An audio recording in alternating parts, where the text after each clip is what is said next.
नमस्कार, आप देख रहे हैं देश रोजाना और मैं आपके साथ किरण शर्मा। आप भ्रष्टाचार की गूंज टीवी चैनल, समाचार पत्र और सोशल मीडिया प्लेटफॉर्म पर आए दिन सुनते रहते हैं। हाल ही में कांग्रेस पार्टी के झारखंड से सांसद के घर भारी मात्रा में काला धन बरामद होने के बाद भ्रष्टाचार का मुकदमा इन दिनों जोरदार तरीके से गरमाया हुआ है। भ्रष्टाचार किसी पार्टी या विभाग तक ही सीमित नहीं है, बल्कि यूं कहें तो ज्यादा उचित होगा कि आज भ्रष्टाचार सरकारी तंत्र और समाज में कैंसर की तरह फैल चुका है। आज राजनीतिक पार्टी भ्रष्टाचार का सफाया करने का दावा करती है। ऐसे में सवाल उठता है कि क्या भ्रष्टाचार का मुद्दा सिर्फ आरोप प्रत्यारोप का हथियार मात्र बनकर रह गया है या फिर कोई इस मुद्दे पर गंभीर भी है। ऐसे में हमने सबसे गरमाया हुआ भ्रष्टाचार के मुद्दे पर गहनता के साथ विश्लेषण करने का फैसला किया। गहनता के साथ मंथन करने के बाद जो बात निकल कर आई, उसे जानकर आप भी हैरान हुए बिना नहीं रह पाएंगे। हरियाणा राज्य की स्थापना के बाद से भ्रष्टाचारियों को पकड़ने और उन पर कार्यवाही करने के लिए एक विभाग मौजूद रहा। यह विभाग समय समय पर रिश्वत लेने वाले लोगों को पकड़कर सलाखों के पीछे भेजने का काम करता रहा है। किसी पार्टी के शासनकाल में कम रिश्वतखोर पकड़े गए तो किसी के समय में ज्यादा, लेकिन प्रदेश में पहले रही किसी भी सरकार ने भ्रष्टाचार को खत्म करने के लिए गहराई में जाने का प्रयास नहीं किया। लेकिन विश्लेषण से पता चला कि प्रदेश में पहली बार मुख्यमंत्री मनोहर लाल ने भ्रष्टाचार के सफाई के लिए गंभीरता दिखाई है। आज हम आपको तथ्यों के साथ बताएंगे कि मुख्यमंत्री मनोहर लाल भ्रष्टाचार का सफाया किस तरह से कर रहे हैं, जो प्रदेश की जनता को किसी न किसी रूप में नजर भी आ रहा है। भ्रष्टाचार गंभीर अपराध तो है ही, साथ ही एक सामाजिक बुराई भी है। विश्लेषकों का मानना है कि हीन भावना से ग्रस्त, संस्कारों के अभाव और दूसरों से ईर्ष्या करने वाला व्यक्ति भ्रष्टाचार में लिप्त होता है। लेकिन सीएम मनोहर लाल भ्रष्टाचार का सफाया सिर्फ सख्ती के दम पर ही नहीं कर रहे, बल्कि भ्रष्टाचार के खात्मे के लिए मुख्यमंत्री मनोहर लाल सख्ती के साथ तकनीकी का इस्तेमाल भी कर रहे हैं। सरकारी कामकाज में पारदर्शिता और सामाजिक जागरूकता का भी इस्तेमाल किया जा रहा है। भ्रष्टाचारियों पर वर्षों से स्टेट विजिलेंस काम कर रही थी, लेकिन इस विभाग के कहीं ना कहीं हाथ बंधे हुए थे, जिसके कारण यह विभाग चाहकर भी भ्रष्टाचारियों पर सख्त कार्यवाही नहीं कर पा रहा था। ऐसे में मुख्यमंत्री के आदेश पर स्टेट विजिलेंस का पुनर्गठन करते हुए इसे एंटी करप्शन ब्यूरो यानी एसीबी के रूप में सिर्फ नाम ही नहीं दिया, बल्कि इसे भ्रष्टाचारियों पर कार्यवाही करने के लिए भी कई तरह से शक्तियां भी दी गई।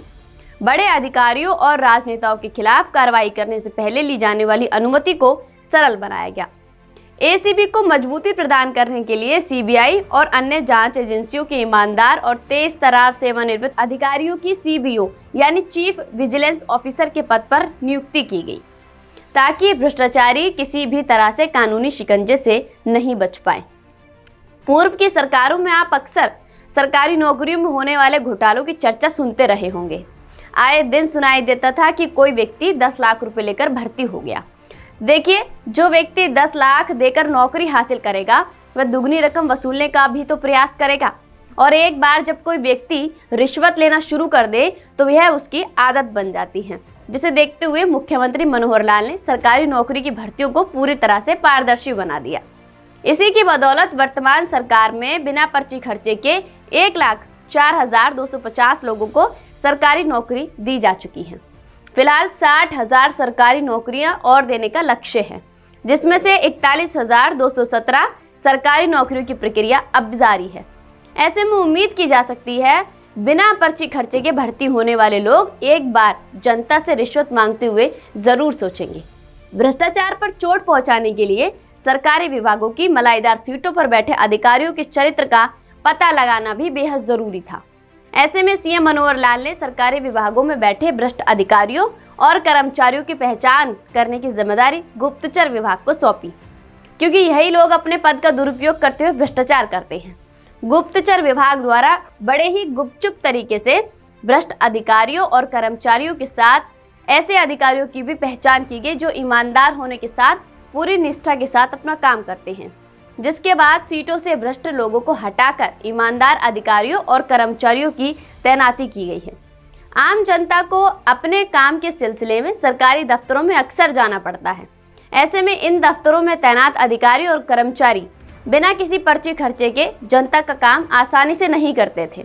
ऐसे में सीएम मनोहर लाल ने सोचा कि क्यों ना ऐसा किया जाए कि जनता को दफ्तरों में जाना ही ना पड़े और वे घर बैठे अपना काम करवा लें। इस बात को ध्यान में रखते हुए उन्होंने डिजिटलाइजेशन का काम शुरू किया। वर्तमान में ज्यादातर सरकारी विभागों का कामकाज ऑनलाइन हो चुका है। आज सरल पोर्टल के माध्यम से जनता 600 से ज्यादा सरकारी काम ऑनलाइन करवा रही है। सभी सरकारी काम को करने की समय सीमा भी निर्धारित है। निर्धारित समय पर काम ना होने पर अपील करने का भी प्रावधान है। आप अक्सर देखते होंगे कि सरकार द्वारा करोड़ों रुपए विकास पर खर्च के दावों के बावजूद जनता को पूरा फायदा नहीं मिलता। ऐसे में सीएम मनोहर लाल ने बिचौलियों और लाल फीताशाहियों की भूमिका सरकारी ठेकों से खत्म करने का फैसला लिया। अब खनन समेत अन्य काम ई नीलामी के माध्यम से हो रहे हैं। वहीं सरकार द्वारा कराए जाने वाले काम ई टेंडरिंग के माध्यम से हो रहे हैं।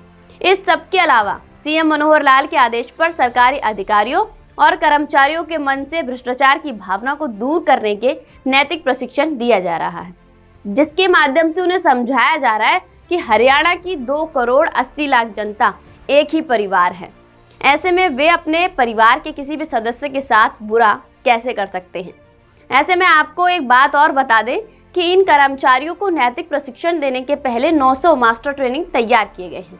यह मास्टर ट्रेनर फिलहाल 9 जिलों में 25 स्थानों पर सरकारी अधिकारियों और कर्मचारियों ईमानदार और कर्तव्यनिष्ठ बनाने के नैतिक प्रशिक्षण दे रहे हैं। क्या इससे पहले किसी ने हरियाणा से भ्रष्टाचार मिटाने के लिए इतने ठोस कदम उठाए थे? अब आप खुद फैसला कर सकते हैं कि भ्रष्टाचार को खत्म करने के लिए कौन ईमानदारी से गंभीरता दिखा रहा है। इसी तरह की खबरों के लिए देखते रहिए देश रोजाना। नमस्कार।